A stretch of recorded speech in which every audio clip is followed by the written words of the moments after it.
Vamos nuevamente al libro de Daniel. Estamos hablando del tema central de Daniel. ¿Y cuál es el tema central de Daniel? ¿Recuerdan? El Dios que está en control, ¿verdad? Dios controla la historia. En el capítulo 1 vimos que Dios entregó a Joacim en manos de Nabucodonosor. Dios fue el que lo hizo. En Daniel 2 nos dimos cuenta varias indicaciones del control de Dios. Por ejemplo, Dios sabía lo que Nabucodonosor estaba pensando cuando se durmió. Dios, por lo tanto, le dio un sueño. Luego Dios causó que se le olvidara el sueño. Luego Dios, a través de su influencia, mandó a traer los magos para desenmascararlos. Y cuando el diablo quería que Daniel muriera con los magos, Dios volteó la cosa. Y en vez de eso, Daniel es traído a la prominencia en el reino de Babilonia. Y luego, ustedes recuerdan que leímos en el versículo 37 que Nabucodonosor era un rey de reyes porque el Dios del cielo fue el que le dio el reino. Lo dice claramente allí. Y luego el capítulo 3 nos dimos cuenta que a Nabucodonosor no le gustó lo que Dios le dijo en Daniel 2. Dijo que después de mi reino van a haber otros reinos. No. Dios está equivocado, yo voy a cambiar eso. Y por lo tanto hizo una estatua toda de oro, tratando de indicar de que su reino iba a ser ¿qué? Eterno, que la perspectiva de Dios estaba equivocada. Pero había un remanente fiel que dijo, no, el nuevo orden mundial no lo vas a establecer tú, van a haber diferentes reinos. Y por lo tanto Nabucodonosor tomó a este remanente y lo echó ¿dónde? En el horno de fuego. Y dijo, ya me deshice de ellos, ¿ves? Gané. El diablo dice, les gané. Check. Pero entonces Dios dice, momentico, me toca jugar a mí. El juego no ha terminado todavía. Y entonces Dios juega su ficha. Y le dice al diablo, checkmate. Porque entra Cristo mismo al horno. Y revoca, cambia, interrumpe el plan de Satanás y el plan del rey. Porque Dios es el que está en control. Ahora, noten Daniel 4, cómo aparece el mismo tema. Este es el tema central, porque está en todos los capítulos. Algunos dicen que el tema central de Daniel es el juicio de Dios. El problema es que el juicio de Dios no está en todos los capítulos. Algunos dicen que el tema central del libro de Daniel es la sucesión de reinos que se iban a realizar en la historia. Eso tampoco es el tema central, porque hay capítulos que no cubren eso. Para que sea el tema central debe estar en todos los capítulos. Y vamos a encontrar ahora en el capítulo 4, y vamos a leer el versículo 3. Noten lo que dice Nabucodonosor. ¿Había aprendido Nabucodonosor su lección después de levantar la imagen? Bueno, al principio sí, porque dice en el versículo 3, cuán grandes son sus señales, hablando de Dios, y cuán potentes sus maravillas. Su reino sempiterno, y su señorío hasta generación y generación. ¿Había aprendido por lo menos provisionalmente la lección Nabucodonosor en cuanto a quién controlaba la historia y quién tenía el reino? Claro que sí, pero lamentablemente se olvidó bien rápido. Porque tiene Nabucodonosor otro sueño. ¿Y quién creen ustedes que les dio el sueño? Dios. ¿Y a quiénes mandó a llamar Nabucodonosor? ¿No les parece raro eso? Tiene que ser raro porque los había llamado en Daniel 2 y no habían podido decir nada. El que le había podido explicar el sueño había sido Daniel. ¿Por qué no llamó a Daniel enseguida? Pero no. Dice en el versículo 7, vinieron magos, astrólogos, caldeos y adivinos. Y dije el sueño delante de ellos, mas nunca me mostraron su declaración. O sea, no fueron capaces de decirme lo que significa. Jóvenes, nuevamente vemos que no hay ningún método en este mundo que podamos nosotros interpretar sueños y saber el futuro, sino a través de la palabra de Dios. Ni leer las estrellas, ni leer la bola de cristal, ni leer la palma de la mano, ni ir a profetas psíquicos, ni tratar de comunicarse con los muertos. Ninguno de esos métodos puede descifrar el futuro. Solamente lo puede descifrar Dios. Ellos no pudieron mostrar la declaración. Y por lo tanto ahora manda a llamar Nabucodonosor a Daniel. Fíjate, siempre he's always second choice.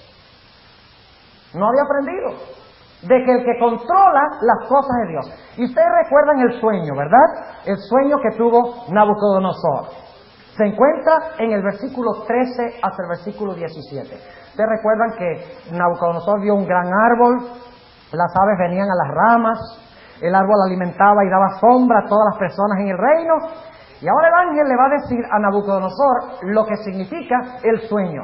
Porque desciende un ángel del cielo y ¿qué hace? Corta el árbol. Pero no lo arranca ¿de qué?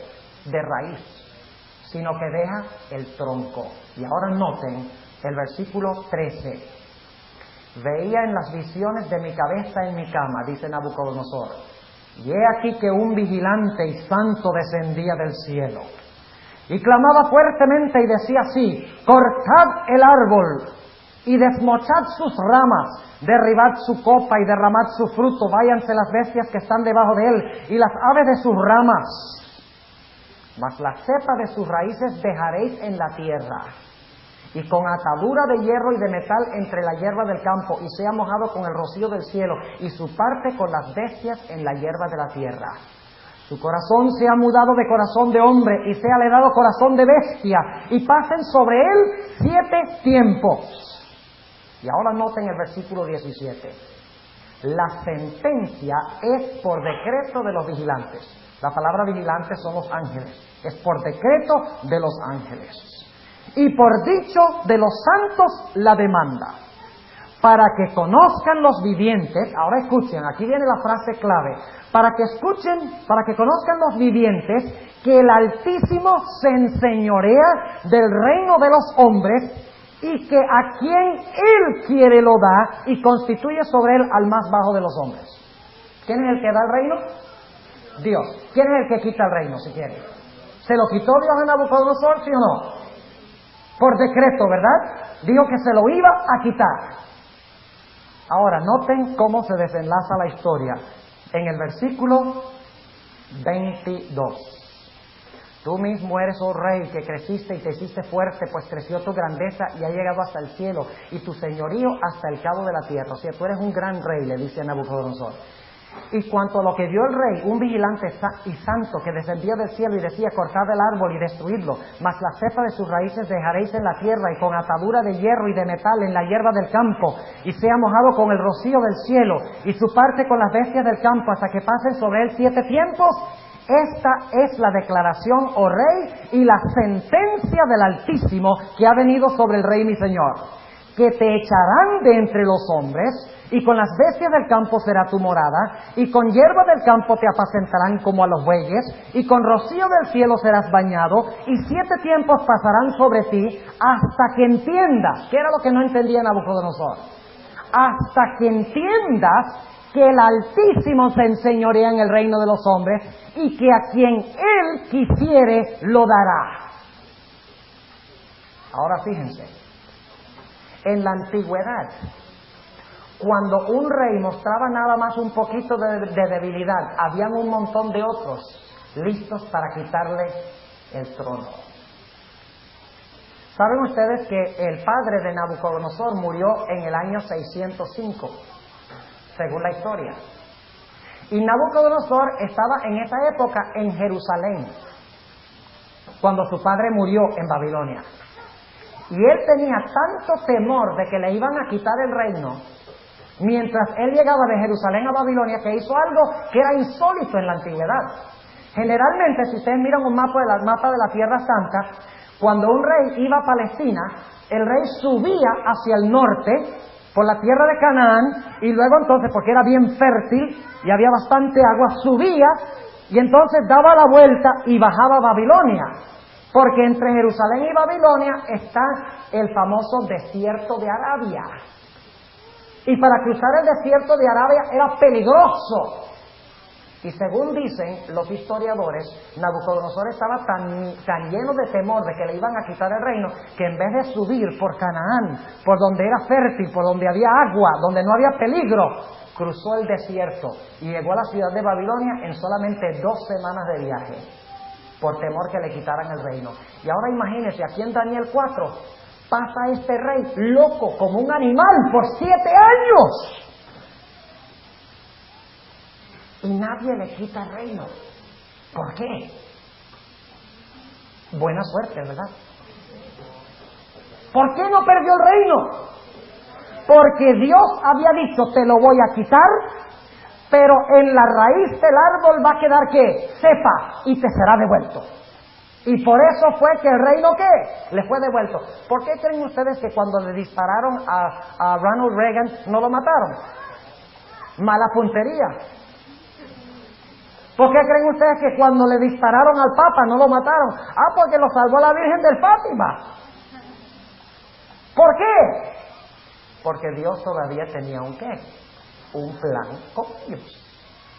Así dice Daniel. Y ahora noten lo que dice Nabucodonosor.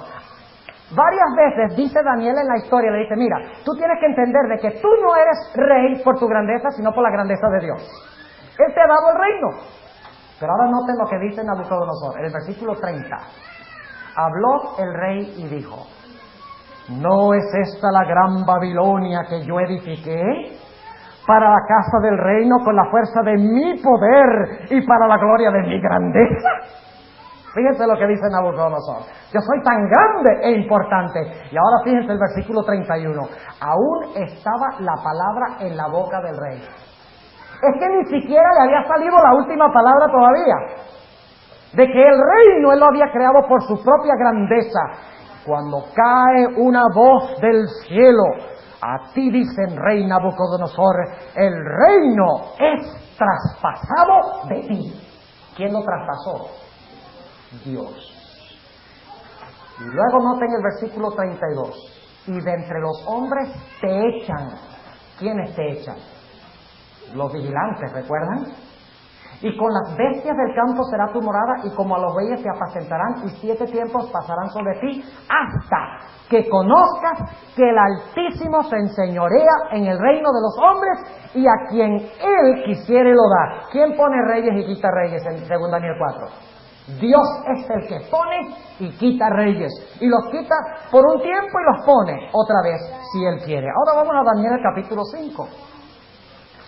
Daniel capítulo 5 habla de la caída de Babilonia. Ahora déjenme darles un poco de contexto histórico para que puedan entender lo que está pasando en Daniel 5. Dentro de la ciudad se encontraba el rey Belsasar. Su padre, Nabonido, se había ido a un oasis en el desierto de Arabia llamado Teima, y había dejado a su hijo gobernando en la ciudad de Babilonia. Habían cerrado todas las puertas de la ciudad de Babilonia porque habían oído que venían los medos y los persas para tratar de tomar la ciudad, y por lo tanto habían cerrado todas las puertas de los muros.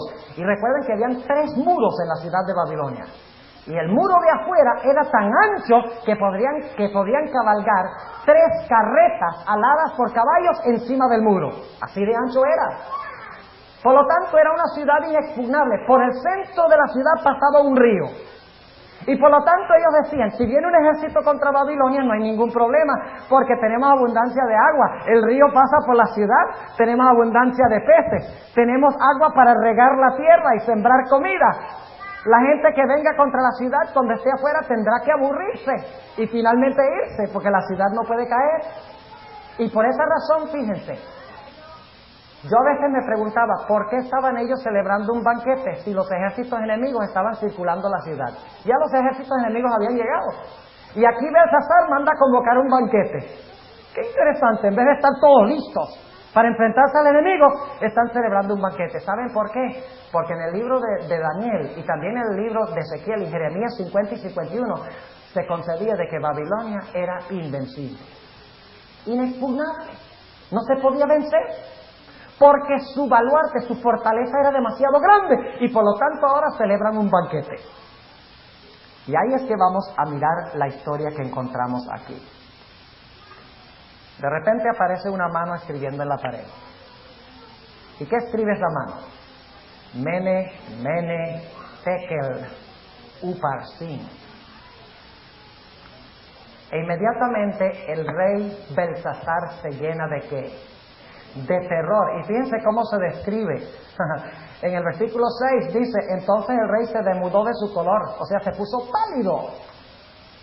Sus pensamientos lo turbaron, desatáronse las ceñiduras de sus lomos y sus rodillas se batían la una con la otra. Estaba temblando de miedo, según dice aquí. ¿Y a quiénes manda llamar? A los magos, los astrólogos y a los adivinos. Gente que no aprende, óigame.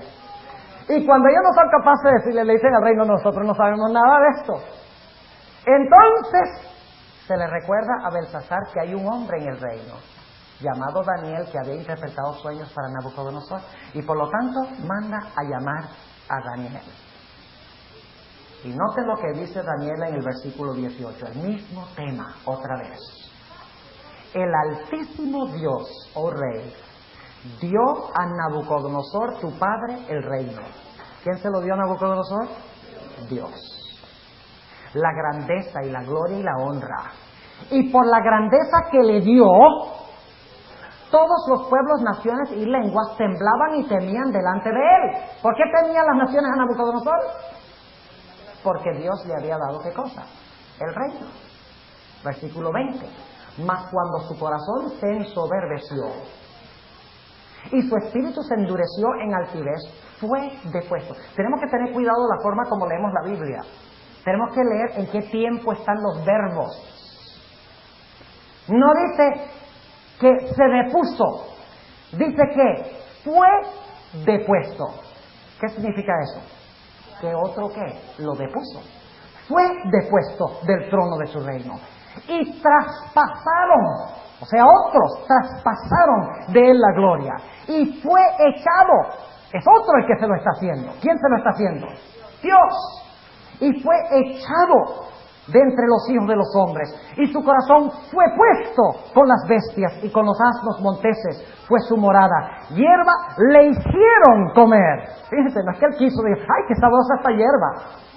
No, le hicieron comer hierba como a buey, y su cuerpo fue bañado con el rocío del cielo, hasta que conoció que el Altísimo Dios se enseñorea del reino de los hombres y pondrá sobre él al que él quisiere. ¿Ustedes creen que eso todavía funciona hoy en día? ¿Ustedes creen que todavía Dios pone reyes? ¿Pone Dios gobernadores? ¿Sí o no? Claro que sí. ¿Dios está vivo todavía? ¿Está en control todavía? ¿O es que en los tiempos bíblicos estaba en control, pero dijo, no, yo estoy aburrido ya de ese mundo, déjalo que funcione como quiera? No, Dios todavía controla las cosas. Y ahora noten lo que dice en el versículo 23. Antes contra el Señor del cielo te has ensoberbecido e hiciste traer delante de ti los vasos de su casa. Y tú y tus príncipes, tus mujeres y tus concubinas bebisteis vino en ellos. Demás de esto a dioses de plata y de oro, de metal, de hierro, de madera y de piedra, que ni ven ni oyen ni saben, diste alabanza. Y al Dios en cuya mano está tu ¿qué? Tu vida, y cuyos son todos tus caminos, nunca honraste. No reconociste al verdadero Dios. Versículo 24. Entonces de su presencia fue enviada la palma de la mano que esculpió esta escritura. Y la escritura que esculpió es Mene, Mene, Tekel, Uparsin. La declaración del negocio es Mene. Contó Dios tu reino y lo ha rematado. ¿Quién le quitó el reino? A Belsasar. Dios contó tu reino y ha lo rematado. Tekel, pesado has sido en balanza y fuiste hallado falto. Pérez, tu reino fue roto y es dado a los medos y persas. Es dado a los medos y persas. ¿Quién se lo dio a los medos y persas? Dios. Y luego dice el versículo 30, la misma noche fue muerto Belsasar, rey de los caldeos, y Darío de Media tomó el reino siendo de 62 años. ¿Quién le dio el reino a Darío? Dios. ¿Quién gobierna la historia? ¿Quién pone y quita reyes?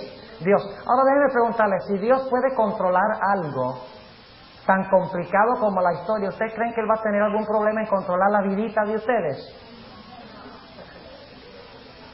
¿Ah? ¿Pero qué tengo que hacer?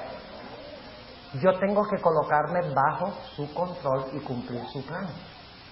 O si no, yo seré ¿qué? Quitado. Ya eso es una aplicación individual, porque lo que se aplica a los reyes se aplica a nosotros. Si yo no me coloco bajo su control, si me voy en contra del control de Dios, me pasará lo mismo que a estos reyes. Ahora vamos a Daniel 6. Ustedes recuerdan la historia, ¿verdad? La historia de Daniel cuando oraba 3 veces al día. Tremenda historia del control de Dios. Vamos a anotar esta historia comenzando en el versículo 3. Pero el mismo Daniel era superior a estos gobernadores y presidentes porque había en él más abundancia de espíritu.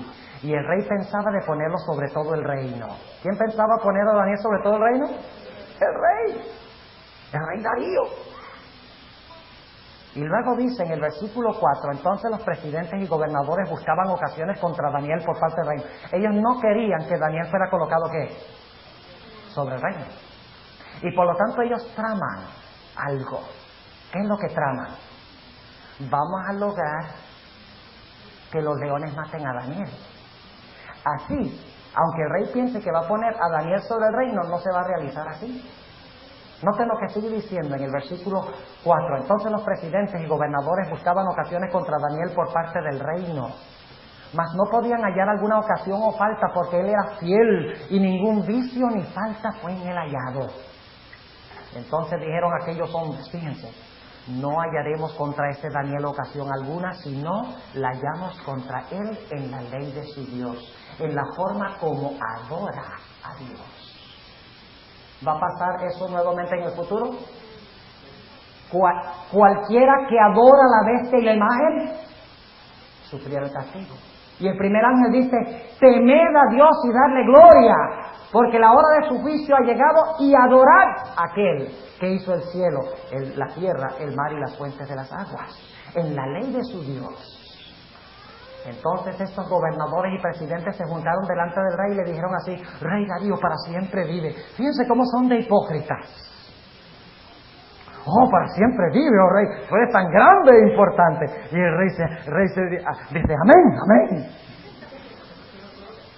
Y todos los presidentes del reino, magistrados, gobernadores, grandes y capitanes, han acordado por consejo promulgar un real edicto y confirmarlo, que cualquiera que demandare petición de cualquier dios u hombre en el espacio de 30 días, sino de ti, oh rey, sea echado en el foso de los leones. Ah, estos hombres sí me quieren, dice Darío. Quieren proclamarme el Dios de Medo-Persia. ¡Qué tremendo! Yo sí tengo amigos en el reino, dice Darío, o piensa Darío. Y ahora noten el versículo 8, muy clave. Ahora, oh rey, confirma el edicto y firma la escritura para que no se pueda mudar, conforme a la ley de Media y de Persia, la cual no se revoca. Ahora el dominio de la historia parecía estar en manos de ¿quién? ¿De quiénes? De los príncipes. Parecían tener todas las cartas de ganar. Todo el poder estaba en sus manos, porque tenían un edicto o un decreto que no se podía revocar o cambiar, lo cual significa que Daniel estaba muerto seguro. He was a dead duck. Sin duda alguna. Porque el gobernante del imperio mundial había dado el decreto. Ahora fíjense lo interesante. El rey da el decreto ejerciendo su soberanía y luego él mismo queda atado por su ley. ¿No sé si han notado eso? Él dice, oh, yo muestro que soy soberano y soy libre y puedo hacer lo que yo quiero, y proclama la ley, pero cuando proclama la ley llega a ser esclavo de su propia ley. O sea que el soberano se vuelve súbdito de su ley. Se vuelve esclavo de su ley. Ya no es soberano porque está sujeto a la ley que él mismo promulgó. Eso es lo que pasa cuando los hombres promulgan leyes contrarias a Dios. Se atan ellos mismos. Y sigue diciendo la historia. Y vamos a leerlo ahí en el capítulo 6. Que el rey, cuando se da cuenta de la trampa que han puesto, se entristece. Y trata de librar a Daniel, ¿verdad? Dice la Biblia que hasta la noche trató de librar a Daniel, pero no pudo. Y por lo tanto ahora el rey hace algo muy interesante. Dice en el versículo 14, el rey entonces, oyendo el negocio, pesóle en gran manera. Y sobre Daniel puso cuidado para librarlo. Y hasta puestas del sol trabajó para librarle. Este era el monarca más poderoso del mundo y no lo podía librar. Empero aquellos hombres se reunieron cerca del rey y dijeron al rey: sepas, oh rey, que es la ley de Media y de Persia, que ningún decreto u ordenanza que el rey confirmare pueda mudarse.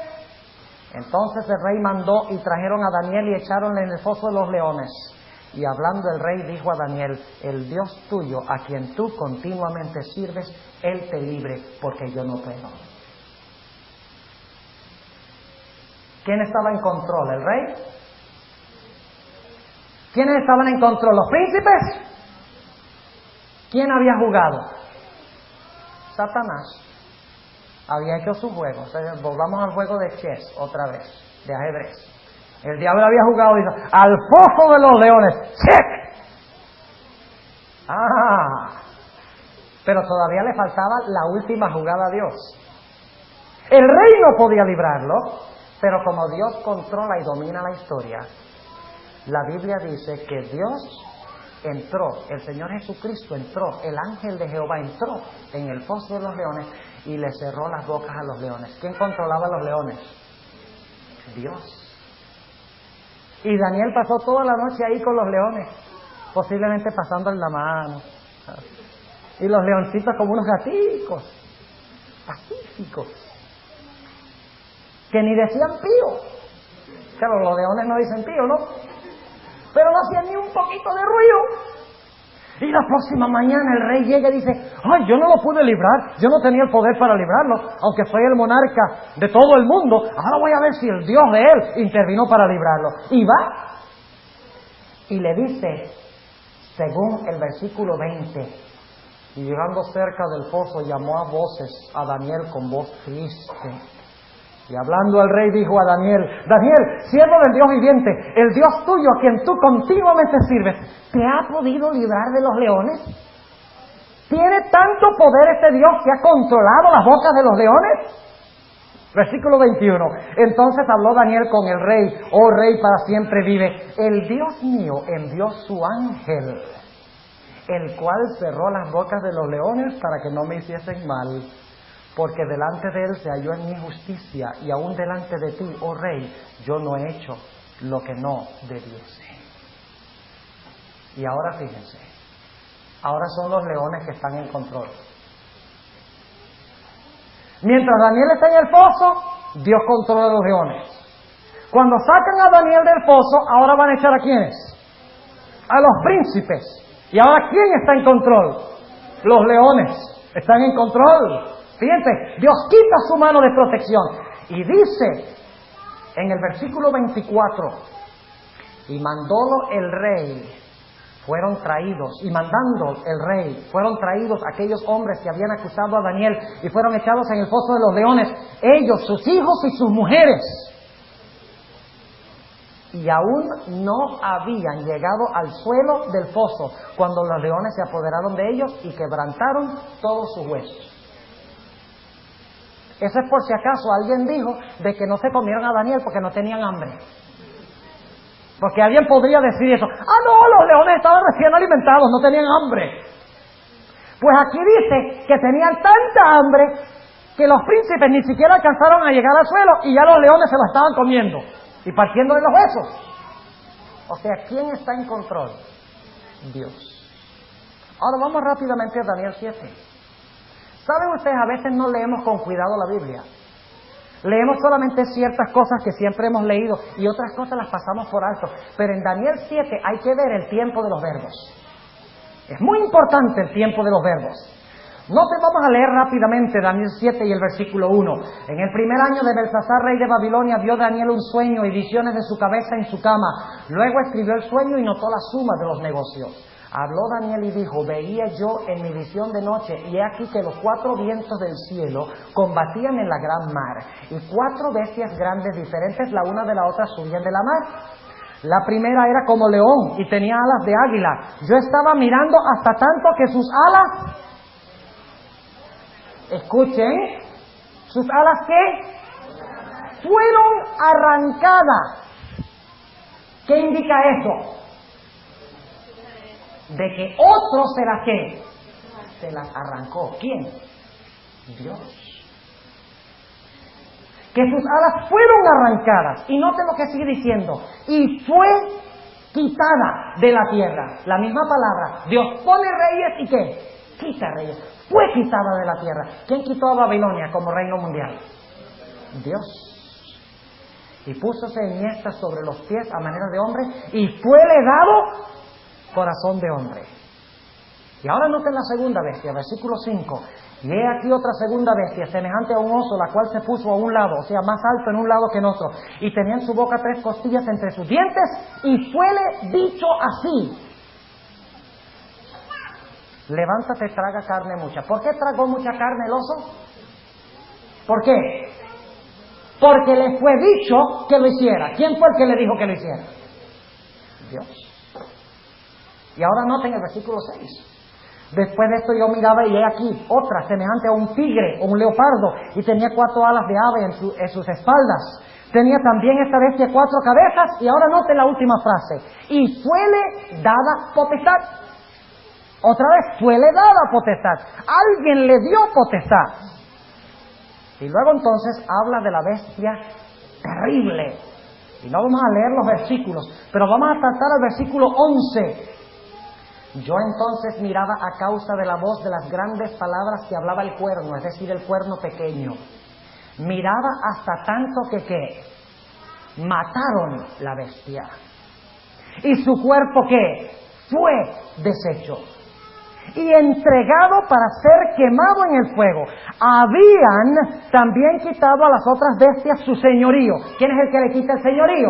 Según hemos visto en Daniel, Dios. Y les había sido dado prolongación de vida hasta cierto tiempo. Y luego viene Jesús sobre las nubes del cielo y dice en el versículo 14: fuele dado señorío y gloria y reino para que todos los pueblos le sirvieran. ¿Por qué se levantó Babilonia y por qué cayó? Porque Dios lo puso y lo quitó. ¿Por qué se levantó Medo-Persia y cayó? Porque Dios lo colocó. ¿Por qué se levantó Grecia y se cayó? Porque Dios lo determinó así. ¿Por qué se levantó la bestia terrible y cayó? Porque Dios había dicho que ese iba a ser la fuerza de ese reino, porque ese reino iba a apostatar en contra de él. Porque el cuerno, inclusive el cuerno pequeño, prosperó. Ustedes pueden leerlo, vamos a anotar eso. En el capítulo 7, y vamos a leer el versículo 21, dice: veía yo que este cuerno hacía guerra contra los santos, ¿y qué? Y los vencía. Y por eso en Apocalipsis 6, los santos que están debajo del altar claman y dicen: ¿hasta cuándo, Señor, va a pasar que nos van a matar a nosotros? Sin que tú hagas justicia. ¿Hasta cuándo tus hijos van a morir y los impíos van a vencer? ¿Hasta cuándo, Señor? Dice aquí que el cuerno pequeño los iba a vencer. ¿Por qué iba a vencer el cuerno pequeño? Porque era más fuerte que los santos. No, ¿por qué? Vamos a leer el versículo 25. Y hablará palabras contra el Altísimo, y a los santos del Altísimo quebrantará, y pensará en mudar los tiempos y la ley, y entregados serán en su mano la ley, los santos, ¿y qué más? Y las palabras de Dios iban a ser entregadas en manos del cuerno pequeño, pero Dios dijo solamente por cierto tiempo. Hasta tiempos y la mitad de un tiempo. Ese es el único periodo cuando el cuerno pequeño va a hacer esto. Y luego el cuerno pequeño va a ser herido mortalmente. Entonces la pregunta es: ¿quién es el que está en control de la historia? ¿Quién es el que levanta y quita reyes? ¿Notan ustedes la importancia de Daniel 2:21? El versículo clave del libro de Daniel. Dios cambia los tiempos y las oportunidades. Dios pone reyes y quita reyes. A través de todo el libro de Daniel está este tema central. Y ustedes pueden leer el capítulo 8, que no vamos a ir por todo el libro ahora, pero leen el capítulo 8, habla del mismo cuerno pequeño y dice que el cuerno pequeño le sucedió prósperamente. Vencía a los santos, pisoteaba la verdad, le quitaba el sacerdocio a Jesús, echó por tierra el santuario y le fue bien. Pero luego se hace la pregunta: bueno, ¿y hasta cuándo va a pasar esto? Dios dice: esto yo lo voy a permitir hasta 2300 días y el santuario será purificado. Hasta ese momento lo voy a permitir. Y de ahí en adelante yo voy a tomar las riendas. O sea, Dios permite que el diablo juegue y entonces Dios contrajuega. Ve, Dios es un experto contragolpista para los que conocen de fútbol. experto en el contragolpe. ¿Saben qué es el contragolpe, verdad? Viene un equipo abrumador y se acerca a la portería y van a meter un gol y de repente encontramos que el equipo contrario arremete contra ellos en el contragolpe, ¿verdad? Y se escapa un individuo solo y corre y mete un gol en el otro lado. Un individuo solo en contragolpe. ¿Ves? Dios es un experto contragolpista. Comparándolo con un partido de fútbol, el diablo tiene todos sus jugadores delante de la portería y se están pasando la bola uno al otro y tienen mareados aparentemente a los jugadores de Dios. Y el pobre portero anda de un lado para el otro porque parece que a Dios le van a meter el gol de ganar el juego. Pero en este momento el Señor Jesucristo patea la bola y se escapa un jugador y va a hacer un gol en la portería contraria. Este es el golpe y el contragolpe de la historia. Aparentemente Satanás gana. Pero cuando parece que va a ganar, últimamente, ¿quién interviene? Dios. ¿Y saben ustedes algo? Dios controla tanto la historia, según Daniel 9, que inclusive fue capaz de decir la fecha exacta cuando Cristo fue bautizado. En la profecía de las 70 semanas, Dios dijo, mire, en el año 27, mi hijo será bautizado. ¿Pasó así? ¿Sí o no? Claro que sí. Y dijo, y es más, 3 años y medio después de bautizarse, lo van a matar. Óigame, y esto es 483 años antes de que sucediera. La Biblia dice, cuando vino el cumplimiento del tiempo, Dios envió a su Hijo. Y cuando Jesús comenzó su ministerio, el Señor Jesucristo dijo, el tiempo se ha cumplido. El tiempo de las 70 semanas se había cumplido. Y Dios dice, ahora yo mando a mi Hijo, ahora me toca a mí. Fíjense cómo controla Dios la historia, que inclusive da la fecha exacta del nacimiento, no del nacimiento, pero del bautismo de Jesús y la muerte de Jesús y el apedreamiento de Esteban. Más de 480 años antes de que sucediera. Solo uno que conoce la historia y controla la historia puede hacer eso. Y luego en Daniel 10 encontramos una escena interesante. Dios había dicho que Ciro iba a librar al pueblo de Dios de Babilonia. Cuando Ciro conquistara Babilonia, iba a dar un decreto para que el pueblo de Dios saliera y regresara a Jerusalén para reedificar el templo, los muros y la ciudad. Pero aparentemente no iba a suceder porque según Daniel 10, el ángel Gabriel, que tomó el lugar de Lucifer, dicho sea de paso, estaba ya en Persia y estaba luchando con el corazón de Ciro y diciéndole a Ciro, mira Ciro, deja salir al pueblo de Dios, da el decreto, como lo dice la profecía de los 70 años de Jeremías 25, porque había una profecía de 70 años donde Dios había dicho que cuando terminara el cautiverio, el rey Ciro iba a dar un decreto para que el pueblo de Dios saliera para reedificar los muros, la ciudad y el templo. Pero ahora Gabriel luchaba con Ciro y le decía a Ciro, mira Ciro, hazlo, deja ir al pueblo, cumple la profecía como se encuentra en la Biblia. Pero había otro que estaba obrando sobre la mente de Ciro, se conoce como el príncipe de Persia. ¿Y saben quién es el príncipe de Persia según el espíritu de profecía? Satanás. Y Satanás por el otro lado le estaba diciendo a Ciro, no le hagas caso a Gabriel, no le hagas caso. No dejes salir al pueblo para que vayan a la ciudad a reconstruir el templo, los muros y las casas. No lo dejes. Y Gabriel por un lado diciendo, hazlo. Y el príncipe de Persia, Satanás, diciendo, no lo hagas. Y pasaron 3 semanas en esa lucha, según dice Daniel el capítulo 10. 3 semanas. Gabriel en un lado luchando con Ciro y Satanás en el otro lado tratando de impedir que se diera el decreto para que el pueblo de Dios regresara a su tierra. Tal cual lo había dicho Jeremías. Y cuando la cosa parecía estar casi perdida, de repente vino a ayudar a Gabriel, ¿quién? Miguel. ¿Y quién es Miguel? Jesús. Vino Miguel y unió sus fuerzas con Gabriel. Y ahora el príncipe de Persia, Satanás, no podía hacer nada. Y como resultado de la obra de Gabriel y de Miguel sobre la mente de Ciro, el gobernante, él dio el decreto y el pueblo de Dios regresó para edificar los muros, la ciudad y el templo. ¿Quién controla la historia? Dios controla la historia, jóvenes. Y en Daniel 11, que va a ser nuestro capítulo de estudio, no vamos a llegar a Daniel 11 sino hasta el martes en la mañana. Porque mañana vamos a hablar de la estructura de Daniel y de Apocalipsis. Y por la noche vamos a hablar de algunos principios que necesitamos entender para poder interpretar correctamente Daniel 11. Pero en Daniel 11 encontramos lo mismo que hemos mencionado. Y en la última parte del capítulo 11 habla del rey del norte, que arrasa con todo lo que encuentra en su camino. Arrasa con todas las naciones conocidas en su época.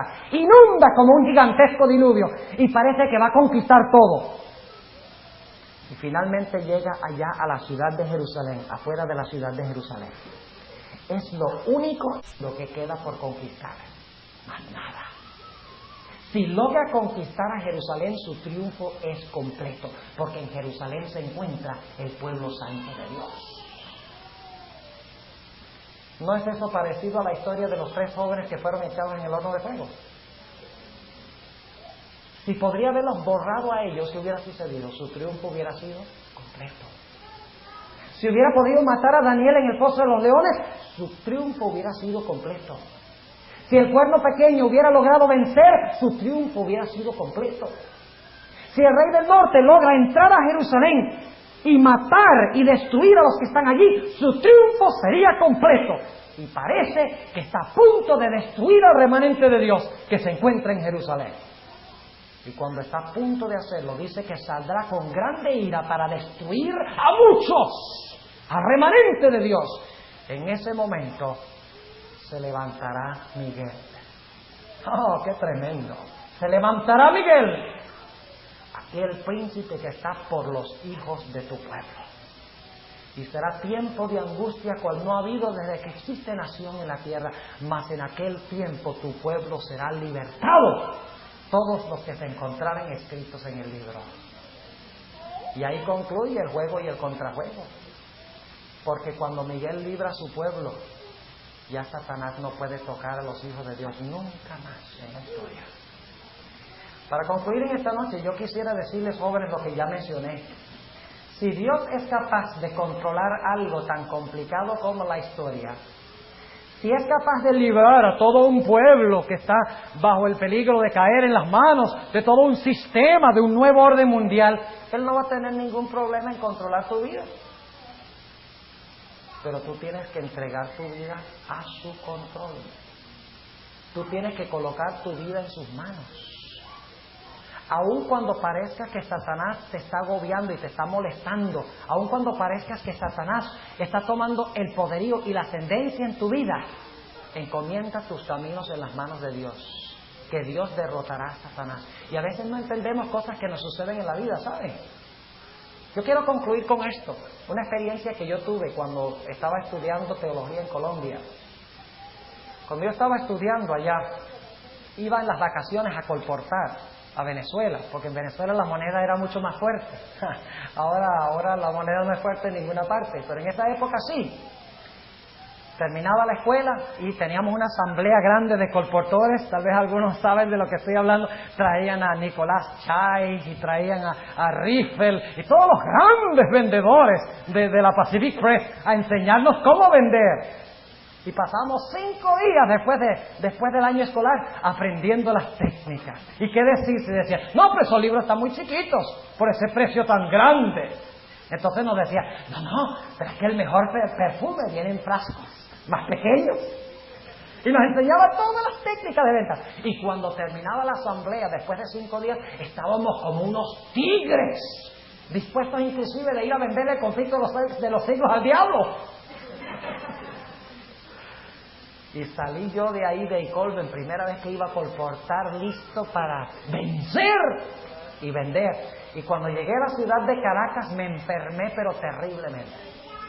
Me dio un catarro, me dio una gripe, pero terrible, donde inclusive me tocó quedarme en cama. Yo iba ahí con 3 otros compañeros a colportar allá en Venezuela.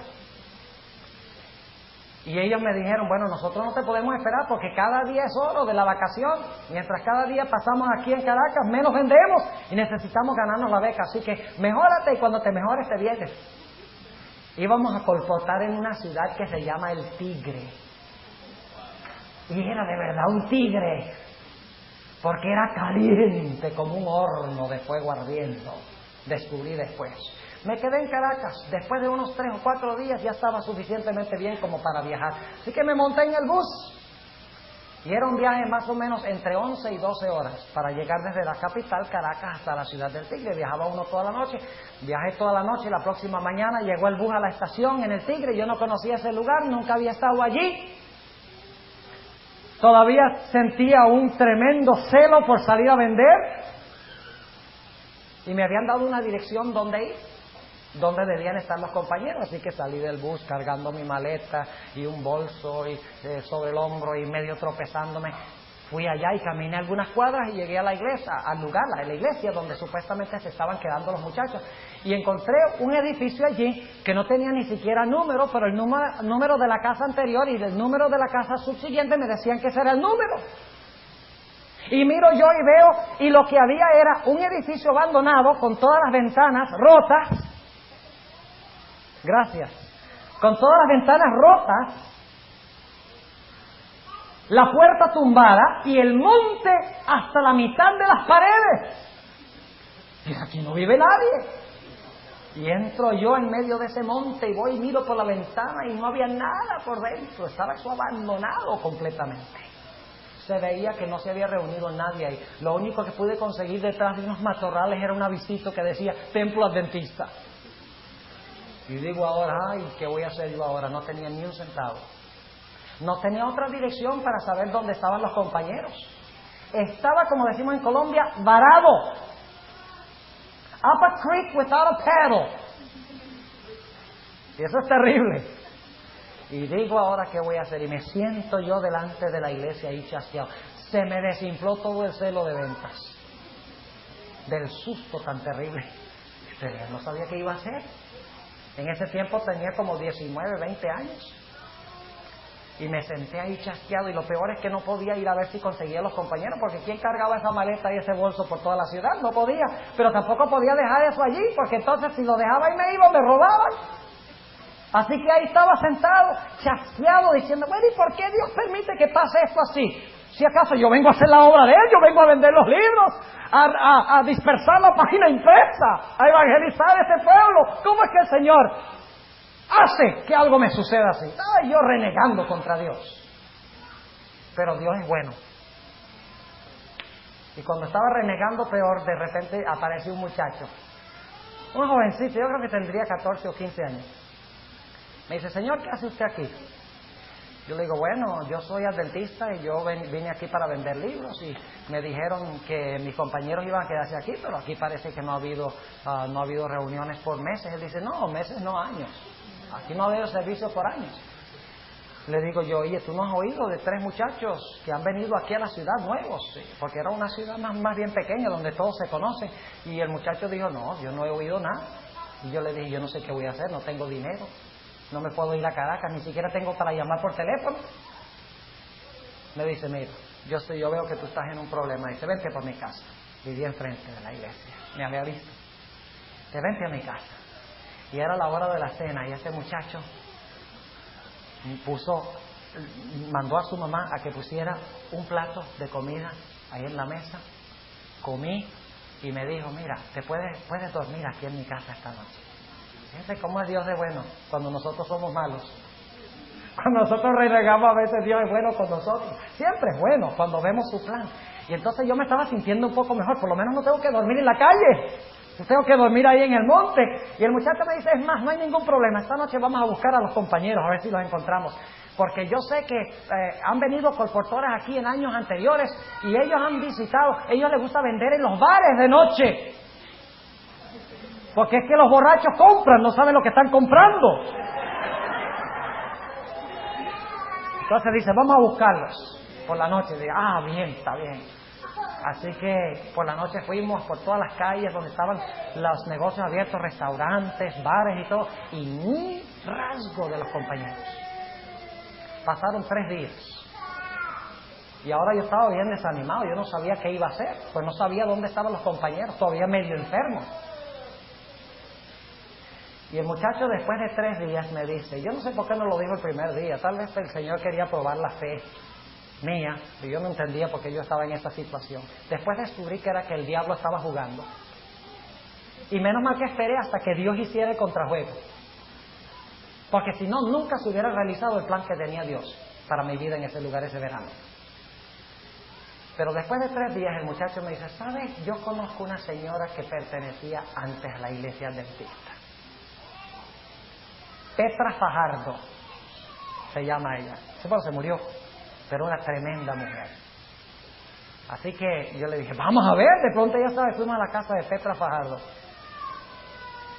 Y le preguntamos si conocía a 3 jóvenes que había. Ella dice, no, yo no sé de nadie que ha llegado. Pero conozco a otra señora que fue adventista. Tal vez ella sepa. Ah, bien, dije, está bien, me estaba animando. Por lo menos había una cadena de adventistas.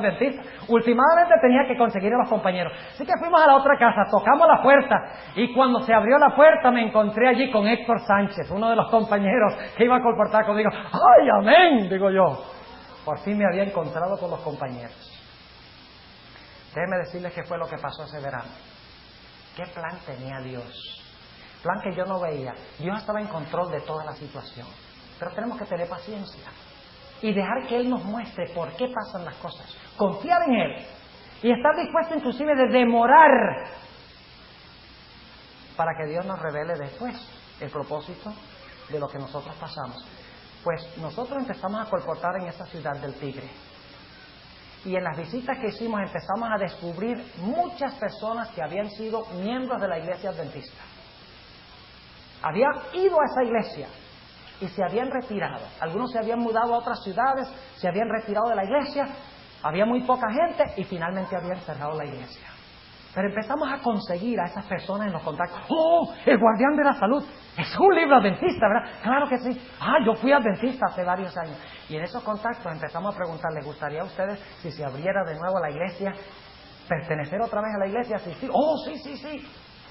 Cuando terminó ese verano, con la gracia y el poder de Dios, no solamente había logrado ganar 3 becas y media en ventas, sino que habíamos logrado cortar todo el pasto de la iglesia, habíamos logrado reparar, con la ayuda de las personas que entraron a la iglesia, reparar las ventanas y la puerta y hacer algunas reparaciones, y se estaban reuniendo en esa iglesia 25 personas los sábados por la mañana. Pero la historia no termina allí. Tuvimos contacto con el hermano Trujillo, testigo de Jehová acérrimo. ¿Han trabajado alguna vez con un testigo de Jehová? Dicho sea de paso, la hija del hermano Trujillo trabaja con la empresa Avenza, que viaja de Kennedy Airport a Caracas. Y de vez en cuando, cuando iba a Caracas desde Nueva York, veía a Mireille y recordábamos viejos tiempos. Pero él era un testigo de Jehová y trabajamos con él. Y por la gracia de Dios, el hermano Trujillo llegó a ser adventista. Y digo trabajamos porque fue entre todos los que estábamos allí ese verano. Y el hermano Trujillo tenía un taller de mecánica, todavía lo tiene, me dice. Puso un aviso bien largo enfrente del taller que decía, no se trabaja los sábados. Ese ex testigo de Jehová. Y cuando venían los clientes le preguntaban, bueno, ¿y por qué no trabajan los sábados? Porque el sábado es el día del Señor, según la Sagrada Escritura. Y le daba estudios bíblicos. Y varias personas se unieron a la iglesia. Volvimos a colportar ahí, pastor, el siguiente verano. Colporté ahí 3 años, 3 vacaciones en el mismo lugar. Y cuando salí por última vez de la ciudad del Tigre, teníamos más de 60 personas asistiendo a los cultos el sábado por la mañana en esa iglesia. Y recientemente me llegó una carta del pastor Humberto Orjuela, que lo trasladaron, ya no está en ese distrito, diciéndome, pastor, estamos pidiéndole un donativo porque ya no cabemos en la iglesia y necesitamos edificar otra iglesia. ¿Tenía un plan Dios para mí? ¿Sí o no? ¿Podía yo ver el plan cuando estaba pasando por esa situación? No. Jóvenes, Dios no nos ha dicho que expliquemos toda circunstancia por la cual pasamos. Dios dice, confía en mí y algún día sabrás. Confía que estoy en control, que hay un plan, que hay un propósito, que hay una razón. Confía y algún día comprenderás. Así que Dios nos ha llamado a confiar en Él, porque Dios está en control. Oremos. Amante Padre Celestial, te damos gracias que tú nos has revelado en las profecías que tú estás en control de todo. Te damos gracias que Tú eres un Dios que no solamente controla la historia, los imperios, los reyes, sino que si nosotros te entregamos nuestra vida, nos pones a nosotros también bajo tu control. Te ruego, Señor, que cada joven y señorita aquí, a través de tu poder, se encomiende en tus manos. Que dediquen sus vidas a ti. Que pongan sus vidas en tus manos, que tú les muestres el plan que tienes para sus vidas. Que dediquen sus energías, su fuerza, sus talentos para el reino de Cristo, no para el reino de Satanás. Y en aquel gran día, cuando Cristo venga en las nubes del cielo, te ruego, Señor, que toda esta preciosa juventud se encuentre allí para decir: he aquí, este es nuestro Dios, este es mi Dios. Le hemos esperado, le he esperado, y Él me salvará. Gracias, Señor, por escuchar nuestra oración y por ayudarnos a confiar en ti. En el nombre de Jesús. Amén.